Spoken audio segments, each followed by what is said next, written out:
Hi, everyone. I'm Stan Mallow. Welcome to Paranormal Yacker. My guest in today's show is author, archaeologist, musician Mark Oley. I'll be speaking with him about his book, Crystal Skulls and Human Heads, The Mystical History of Glass and the Extinction of the World. Mark Oley, welcome to Paranormal Yacker. Hi, thanks for having me on. It's always a pleasure. In a time when the world realized that it is not immortal, your book brings an entirely new view of what it means to be a human, what the planet really is, how something as simple as a few grains of sand revolutionized civilization, how extinction is simply a part of nature, and how the whole of life we so comfortably fit into may not be quite what it seems. What Oley motivated or inspired you to write Crystal Skulls and Human Heads? Wow. It's a two-pronged answer, two-part answer, okay?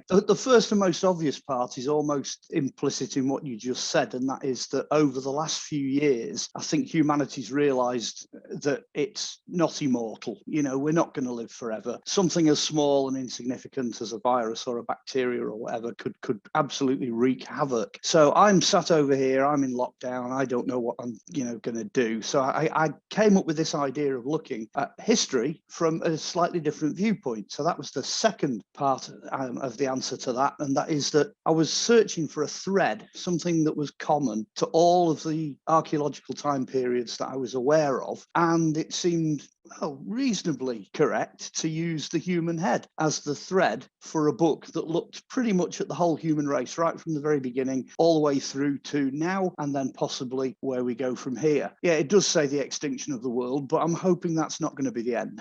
The journey you take your readers on, Oley, begins with ancient heads, which take us back to our origins and the human diversity which was once on Earth. Can you tell me something about those origins and the human diversity that once was on our planet? Absolutely. It's a probably relatively recent development where they've taken DNA analysis and they've applied it to whatever human remains they have from the distant past. That needs explanation because if you go back to the fossil record, yes, there's human beings running around hundreds of thousands of years ago. And the only way we know that for certain is because we have fossilized skulls, we have fossilized bones, and you can look at the size of the brain cavity within a skull, and with reasonable certainty you can say, right, that particular individual would have had, say, the same intelligence level, the same capabilities as you or I. But what you can't do from those early fossil remains, you can't get DNA or organic matter because as a rule they're turned to stone, hence they're fossils. So looking at more recent discoveries, in fact, from the Czech Republic, they had quite a lot of skulls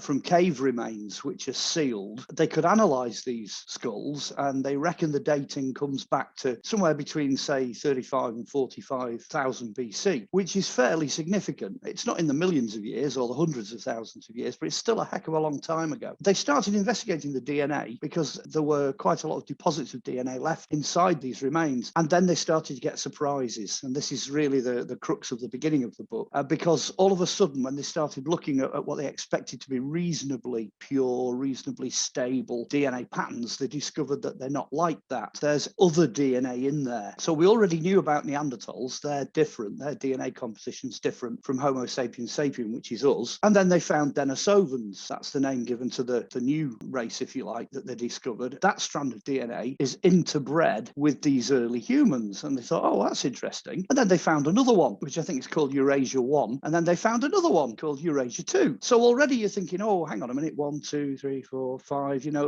There's more of us beginning then to multiply in the fossil remains. And then you've also got things like looking at the Paracas skulls of South America. They analysed the DNA from those because they're, in historical terms, they're relatively recent. And they got a surprise there as well because that DNA doesn't match us either. And there are living remains of Neanderthal DNA in the Aboriginal communities. That can be up to 23, 24, 25%. So we know how that side of DNA functions. As all this is coming out, I think it was an article in Nature magazine back in the 2015, 2016, something something like that. They came up with this phrase. They said, well, in the past, it's beginning to look like a Lord of the Rings type world. So you've got like little tiny Homo floresiensis or whatever, the tiny 3'6" humans, all the way up to what we would even today regard as giants, because we know that some humans have attained heights in excess of 9 foot, even within recorded history. There was a chap called Robert Wadlow, I think he made it to 9 feet 11 before he died. He didn't live a tremendous amount of time. So we know these giants exist there, but they also exist in legend, and they get even bigger. It was quite a shock. This Lord of the Rings type world must have looked very much like Lord of the Rings, with hobbits and dwarves and elves and so on, all these different sizes and shapes and capabilities of humans. That's very much what the past must have been like. And we're suffering as a species the same thing that the rest of the planet is slowly suffering, and that is a reduction of species type. So a lot of these threads now have disappeared, they've vanished, and they're no longer with us. I think we're probably the poorer for it. But that was how the book really took off and got started, because obviously as an archaeologist, I'm aware that all this stuff's out there, but that a lot of other people are not. And I was afraid as well, a lot of information, back to the original first part of the answer, a lot of this information was going to disappear under the COVID lockdown, under the pandemic, under the issues that brought forward. There's a lot going on in the background that will move us forward scientifically and as a human race that was in danger of vanishing, disappearing. 2019, 2020, 2021, 2022, they're not good years for getting information out there. So really, that was the thrust behind the book. In your chapter on Celtic heads, you look at what we thought of the head in ages past. What were those thoughts? They had a very, I'd call it a shoot, it's a duck. You know, if it looks like a duck and it quacks like a duck, then it's a duck. And that was their attitude back then. They had this very much obvious approach to things. And I think it probably started maybe when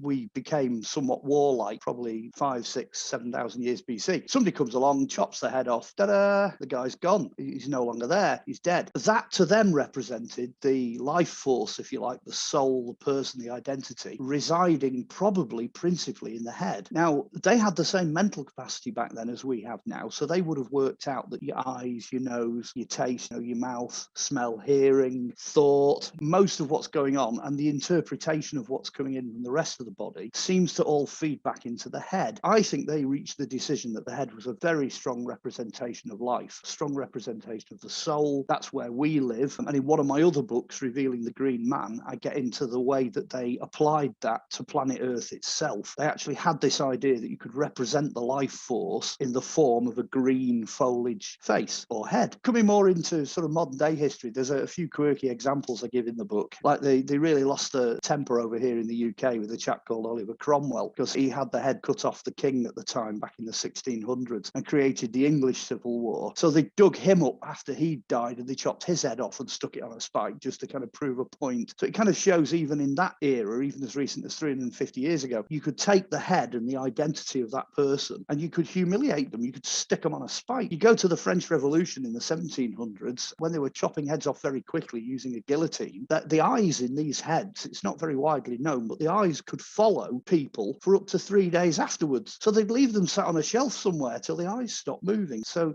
all things like this, which you have to go back to the sort of barbaric past, if you like. All these little mini revelations all build up to show that I think the head, those eyes either are there or they're not there because they're just empty sockets. They really spoke to the ancient in ways that maybe we've lost today. We've lost contact with that. I think certainly in the West, we're very cushioned from death. The processes of death now have been marginalised, so we don't confront that. As an archaeologist, I do. The number of times that you end up digging up human remains and you think, oh, this is a person. Archaeology over the last 30 or 40 years has had to learn to respect that you're actually dealing with a person, and that respect has to come back again because it's the respect that they had for these people in the past. And like I say, 20th, 21st century, we've kind of lost track of that, lost sight of that a little bit. I mean, there's loads of examples in the book. The chapter's quite diverse, I think is the term I'd use. But yeah, in essence, that's we live here. That's kind of where the ancients went with that one. You explain in Crystal Skulls and Human Heads what the human head actually is. What was your reasoning, Ollie, for including that information in your book? If you don't know how it works physically, then it's very hard to appreciate what a skull actually is, and then to appreciate just how amazing the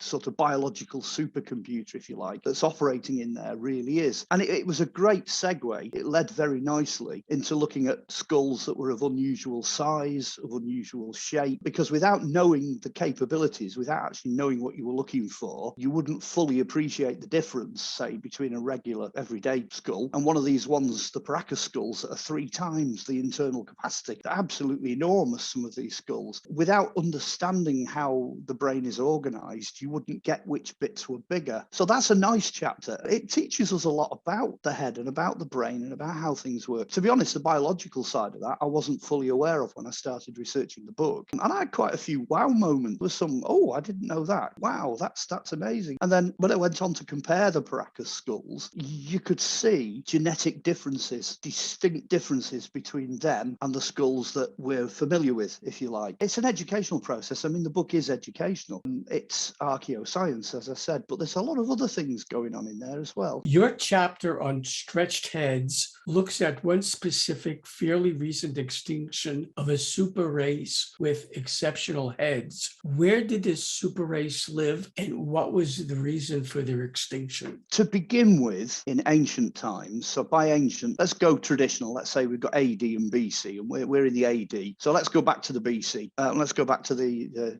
2000 plus years. It would appear at that point that the guys with these enormous heads are pretty much everywhere, which was a big revelation to me, came as a surprise to me, because they have these enlarged skulls. Where I live here, we've got them in Wales, we've got them in Scotland, we've got them in Ireland, and they do turn up on archaeological sites, usually from the Bronze Age, which is sort of 10,000 BC onwards, coming into our time. It's quite unusual to have them here, but they're also in places like southern Russia, Turkey, the Middle East, Africa, and America, pretty much worldwide. They're in North America and South America. So they're everywhere. So I'm thinking, okay, as a species in the BC period, they were as, how can I say, scattered, as, diverse as we are. They were all over the place. Then they begin to die out. You can see this extinction process happening. And by medieval times, certainly in Russia, certainly amongst the Hunnic people, at that point in medieval times, the women with the enlarged heads were extremely sought after. They were extremely valuable to people trading in slaves and conquered peoples in the medieval time. But then you can come forward a bit further. Medieval for us is sort of 1100, 1200, 1300. By 1400, 1500, 1600, in South America, you've got Columbus, you've got Cortez, you've got all that sort of stuff going on. It looks like the last major surviving population were these Paracas, who are in Peru, and their cemeteries only started to be discovered relatively recently. They started to turn up in the 19th and 20th century. They're still looking at them now, and some of their skulls are just absolutely enormous. They're huge, but they were still alive, so they're covered in organic material. There's loads of DNA, and we can do absolutely fantastic things with them. We can facially reconstruct them. We know what they look like. We can do all sorts, but they actually only died out about 500 or 600 years ago. That's when they bowed out. Although I forgot to mention the Egyptians as well. There's quite a lot of these elongated heads in pharaonic Egypt as well. So they are absolutely all over the place, but then they all vanish in the AD period. Egypt's a good example because you've got the Greeks invading, and then you've got the Romans invading, and then you've got the decline of the Egyptian Empire, and so on and so on. And again, in our period, they start to disappear. In effect, I suppose the final extinction was the Spanish. It was what they brought with them in terms of conquest and in terms of illnesses and diseases, etc. If I was to theorize what actually happened at the very end, I think that the guys with the big heads realized that they didn't really stand a chance. They were going to go extinct. I think they understood the extinction processes perhaps better than we do today, and they literally just bowed out. They thought, this is a battle we're not going to win. We're going to lose this. And you see some evidence of that in South American archaeology. You can see the societies making more sacrifices, burning the temples down, changing the ways of life. They're altering to try to deal with what's happening to them, and that's it. They just fail and go. So I think that was probably the last bit that I'd forgotten. The biology and workings of the head are explored in your book, and how our heads are capable of extraordinary things. What is inside our head that allows us to do things that are extraordinary? Wow, that's an amazing question. I'm going to come at that from a completely different angle, actually. Inside us, you tend to find in miniature the same kind of thing going on as you find on the planet itself. So the rest of the planet has the same kind of thing going on, which in turn has the same kind of thing going on that you find out in the universe, out in other galaxies. So you've got your heat, your light, different wavelengths, electricity, got the spongy bits, the actual biology, the physical part of it, elements, chemicals. It all adds up to make us. us, but then it all adds up to make the world we live in, and equally the rest of the galaxy we exist in. So it's the macrocosm, microcosm. We are as above, so below. Once we actually start up, if you like, I suspect in one part of the book, I'll look at the recent developments in conception, because they've managed to photograph now what happens when the biology, the sperm bit, hits the egg, which is the biology. There's a zinc flare. It lights up, and the brighter sort of shower of sparks that you get, the more healthy the egg and the developing child is from that point on. So you've got light involved right at the very beginning, and it's still involved as you develop, as the brain gets bigger and bigger and bigger. There's all kinds of photons, electrons, electric charges going on inside the head all the time. And the interesting part of that chapter is I actually look at what a brain is as well. I tried to work out whether it had to be solid, or could it be liquid, or could it be space, could it be an area, and what happens when you tinker with the brain. If you make it bigger, or you do trepanning, which is the skull drilling where you release the pressure inside the head, what happens, what changes does this create? And as it turns out, it's probably the neuron network, it's the light and the heat and the electricity that's keeping us going far more than the biology. That was a real revelation. It was the wow factor for me. We're not, shall we say, as hardwired as a computer is. We're soft wired. There's an awful lot going on in there. You can't nail it down. I think folks will be quite surprised how much of a lack of a solid brain is actually possible. There are people living that have got brains that are virtually fluid, they're transparent, there's space in there. It's only with the advent of things like CT scans and the other forms of scanning and that these kind of discoveries are now quite commonplace. They're coming out all the time. If you have head damage, or your head is artificially stretched, which some people have had a bash at doing, the brain will expand to fill that space. It's quite flexible, more so than perhaps you would have thought, say, 100 or 200 years ago. It's not quite as fixed as we think. In your section on crystal heads, you link the human race back to the planet we live on in ways the ancients must have known but largely lost to us today. Why do you think the ancients knew things we don't know now? And what do you feel is the reason this knowledge has been lost or ignored by modern man? Wow, that's a huge question. As an archaeologist, obviously, over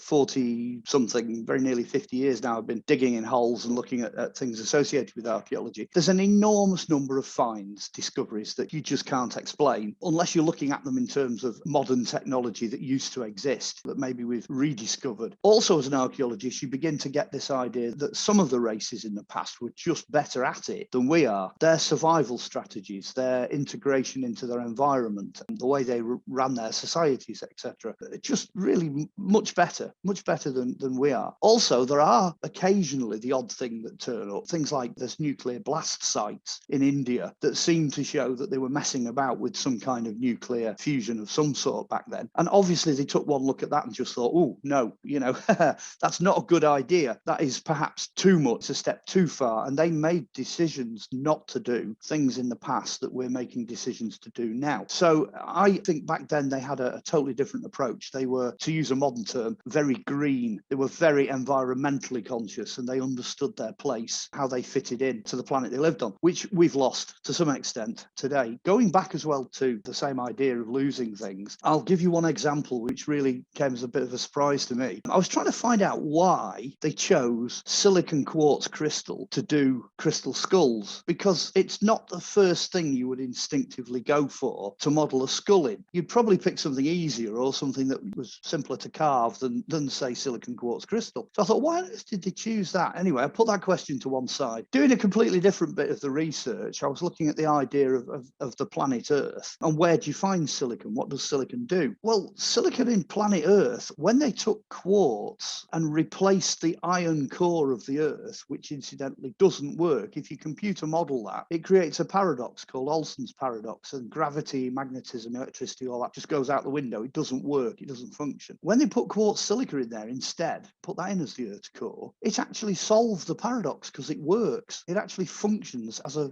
functioning core within the planet, to the point where they could be really specific. They could say, okay, we think the Earth's core is amethyst. So I'm thinking, oh, okay, so there's a lot of silicon in the world, there's a lot of sand, there's a lot of flint, there's a lot of glass, etc., etc. But that's not surprising when you know the planet itself is made of silicon. So I kind of then connected that somehow to the green man. The idea that the head, the spirit, the soul that's spinning through space is actually made of quartz. That's what it is. Well, there's question number one. How the heck did they know that? How on earth could they possibly have known something like that hundreds, if not thousands of years ago when they're making these skulls out of quartz? They obviously had some kind of a connection there that they were aware of. And then the real kicker, the last sort of bit that fell into place was when I was looking at, well, where does silicon appear in the human body? Well, if you don't have enough silicon and you're developing as a baby, back to that conception again and what the head's up to as it develops, if you have a lack of silicon, the bit that suffers is the brain. So silicon deficiency means that you end up with a defective human being because the silica is inside the head, in the brain, doing what it does. So again, it connects back to the human skull again. So you're looking at these crystal skulls now thinking, well, actually, this is ancient super technology. This is something that survived into our time as a clear message that back then, these are things they were aware of. I could go on all night just on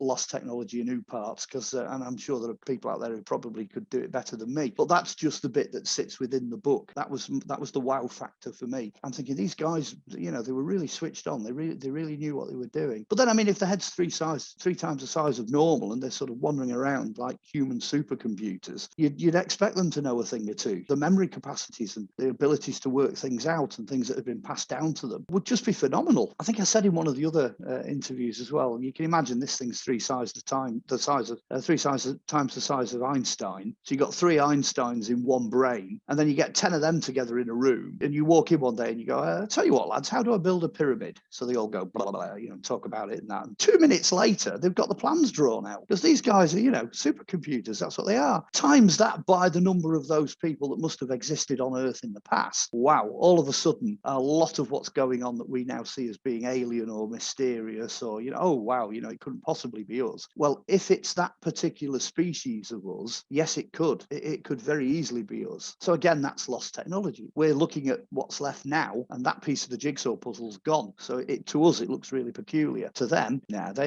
think they knew what they were doing. In your research, Ollie, what have you found to be the view of mankind today of those whose heads are different, and what are the consequences faced by those who are different? I think that's the darker side of the book. The book does have a darker side. There'd be no point producing a book coming out of lockdown that didn't challenge people. And that aspect of the book is deliberately challenging, because what I'm saying is, and I think I actually say it in the book, if there is out there a particular unique individual, unique in whatever way, I'm just going to use the head as an example. Let's say they think differently, or they feel differently, or they have a different outlook, they have different capabilities, they're not built like the rest of us. If that person dies, that is a major extinction event. And that's what we see in the past, as these different people, these different forms of us are dying out. The knowledge, the information, and the capabilities that they have are dying with them. Then there's another sinister side to that as well. And that from archaeology, wherever we go, wherever Homo sapiens sapiens seems to turn up, the best example is probably the Neanderthals. Whatever's around us just gets wiped out. We seem incredibly destructive. And that extends to other species as well. The flora and the fauna and the animal life and what have you decreases wherever we go. And we've now got this new world view that if it's different, if it's deformed, or it's a genetic throwback, or it's a mutation, or it's not right, it's, you know, blah blah, etc., we just get rid of it. And that is fundamentally not how the planet has functioned in the past. If the planet wants to get rid of something, if something's not viable, it won't advance and it will die out under nature. But we've taken this high view where we are the judge, the jury, and the executioner, and we're taking things out. That is blatantly obviously something we've done in the past. It's not new. We are an extremely destructive race. One of the points I do make in the book is that we need to stop doing that, because it's not a good idea. I think somebody many years ago, it's not in the book, but many years ago, somebody had a look at Beethoven, one of the greatest composers of all time. Had he been around nowadays, he probably would have been declared non-viable before birth, terminated, and would never have made it. He'd never have come into being. And yet that's Beethoven. You start looking at some of these amazing people from the past, and they all had something that nowadays that we would probably judge to be not quite right. We'd marginalize them, we'd cut them off, we'd do things with them that just isn't right. We've lost that. The ancients were happy and comfortable with that, and they just got on with it. The mere fact that you were here was sufficient for you to contribute something, and we've lost it. That that's disappeared somewhere in modern thought. So I'm trying to bring an element of that back as well in the book. In your chapter on alien heads, you offer some thoughts for the future of the human race here on Earth. Could you share some of those thoughts? Picking up from the bit we just did then, it's the old story from the 1930s to the 1950s, the kind of the alien movies. We come in peace, bang. That's kind of our approach to aliens. These guys barely get off the spaceship and we're at war with them straight away. Probably still be in danger of happening now if we hadn't got so much water under the bridge. Should one of these slightly grey-coloured chaps turn up somewhere, would we view them as a friend or would we view them as a threat? How would we approach these people? And there's still an element, I've used this as an example before, there's still an element of what I call the Star Trek alien philosophy. And the Star Trek alien philosophy is it's got one head, it's got one body, it's got two arms, two hands, two legs, and fundamentally it looks like us. Now, obviously in science fiction, that means they just don't have the budget to generate fancy looking aliens. That's what it basically means. But these guys who are coming out of flying saucers, it doesn't seem to matter whether they're lizards or they're super tall or whatever they are, they still conform to the same structure that we as human beings do. So I got to thinking about that when I came to the last chapter, and I thought, why are we not getting octopus coming out of these things, or jellyfish coming out of these things, or gas clouds coming out of these things? Why are they still looking like us? And I thought, you know what, let's do it the old-fashioned way, shoot it's a duck. At the end of the day, if it looks like us, then chances are it probably is. Which then led me on to thinking, well, where are these guys coming from? I'm not an enormous fan of things coming into planet Earth from elsewhere. I think we are self-contained to a large degree, but I don't think we've got to grips with everything that's here on planet Earth. So let's say in the past, somebody got to grips with time and space. So they looked at it with different eyes and they somehow came up with the technology where they can jump about. Time being non-linear. Maybe they can go to wherever they need to go, still obeying the rules, non-interference or whatever, don't change the timeline. And then I thought, okay, hang on a minute. If they could do that, they could really mess things up. They could really make a mess of time and make a mess of the planet, unless they're coming from the distant past. Instead of them being amazing time travelers from the future, who are then in danger of destroying their own future by messing it up, what happens if they're coming from the distant past and they're coming into our time to find out where the planet ends up? Now, as soon as you get into that kind of mindset, everything starts to fall into place, because it's technology that's got a certain amount of Earth-based elements to it. The creatures are Earth-based. It would explain why people are abducted, why they're testing, why they're investigating, why they're looking at things. It's not because they don't know. Clearly, these guys are way, way ahead of us in so many respects. It's because they just want to see where things are at. They want to know where we're up to. And they're picking certain species and they're looking at certain types of things to investigate where we are now. Doesn't mean we can't be worried about it, though, because these guys that like to say, oh, well, they're here to save the future, they're here to save the planet. If they're here to sort out how the planet is actually going to conclude, how it's going to wrap up this time round, if you like, I see that as being a hopeful message. I see that as them coming here to say, well, let's just make sure that this goes the way it's supposed to go. And I don't think that Homo sapiens sapien running around thinking that we're a lot of little gods with a small g, I don't think we can sort this all out. I think it's going to take the guys that were caretakers back at the beginning, it's going to take them to come back and say, right, let's sort this mess out. So it's not, how can I put it, an extinction, because it says the extinction of the world. It doesn't conclude with an extinction. It concludes with the end of whatever phase we're in now, and then a nice transition to whatever the next phase is, but under the watchful eye of the caretakers, whoever or whatever those caretakers are, which ultimately might, if you really want to go down that route of multi-faith religions over thousands of years, yes, you could regard these things as God with a big G, or even a God. There may be somewhere, even still today, whatever it was that got this whole thing going at the beginning, because obviously the byword for the past is diversity. Everything was bigger, larger, more diverse. You can get this from the fossil records. It's not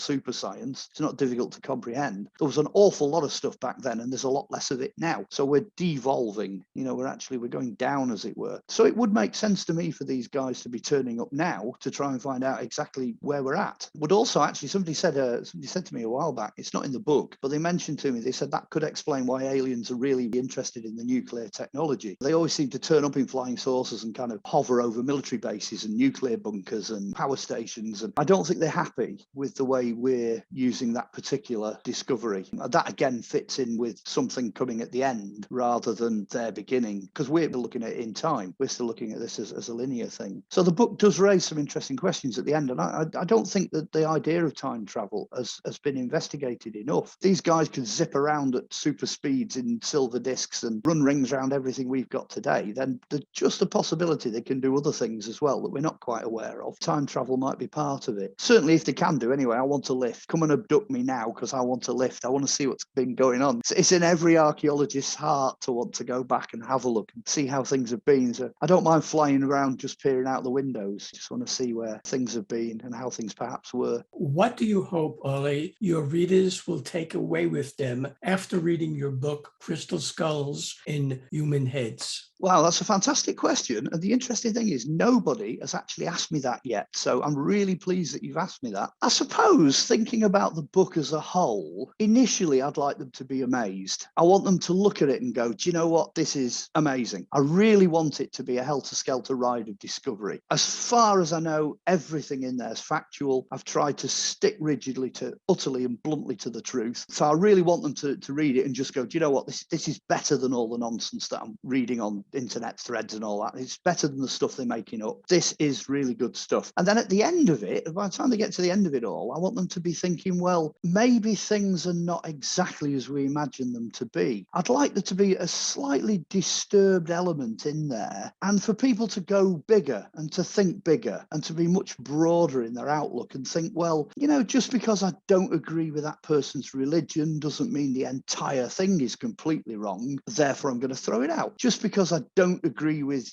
I'm going to be terrible here, you're probably going to edit this out, but just because I don't agree with Stephen Hawking because he's not like the rest of us, that's not an excuse. It's not an excuse for ignoring somebody of that capability simply because he's not the same as us. So I would like people to go away with a bigger religion, humanity, the environment, the planet we live on, with a greater sense of adventure and a greater sense of amazement. It is a book about hope, and it's about breaking out of all this nonsense, this lockdown, this depression, this, oh, you know, we're all going to die of a virus. No, of course we're not going to die of a virus. Otherwise it would have happened already by now. The planet's not like that. So if people come away with this extra confidence, that's what I want. So I suppose initially be amazed, somewhere in the middle be disturbed, and then at the end of it, have a hopeful vision. That would be my message through the book. Great. And for somebody who's read it, you've accomplished what you wanted to do. So oh, thank you. It Thank came you so across much. like that. Should viewers of Paranormal Yacker want to buy Crystal Skulls and Human Heads, the mystical history of glass and the extinction of the world, how can they do that? How can they do that? Okay, I'm going to keep things absolutely simple as I can. Every book I've ever written, which has my name on it, you can get it from Amazon. They're all on Amazon. So wherever you are, whatever part of the world you're in, go onto Amazon, you'll find it there. If by any chance you do stray away from Crystal Skulls, you want to look at Robin Hood or whatever else, I've spelt Robin Hood differently, so that's thrown people. It's ROBYNHOODE. But if you put my name in and you go for those subjects, you ought to be able to get a range of books. So that's the easiest way. And if anybody wants to find me, just come and find me on Facebook. That's probably the easiest way of doing it. Just friend me, and you know, if you want to communicate on Messenger, do that and we'll take it from there. So it's either Amazon or Facebook. Mark Oley, I thank you for being my guest on Paranormal Yacker, and I wish you success with Crystal Skulls and Human Heads. It's been an absolute pleasure. Thank you for having me. Hi, everyone. I'm Stan Mallow, the Paranormal Yacker. I hope you enjoyed the interview you just watched. To be sure you don't miss any interviews on my free YouTube channel, all you have to do is press the subscribe button on your screen.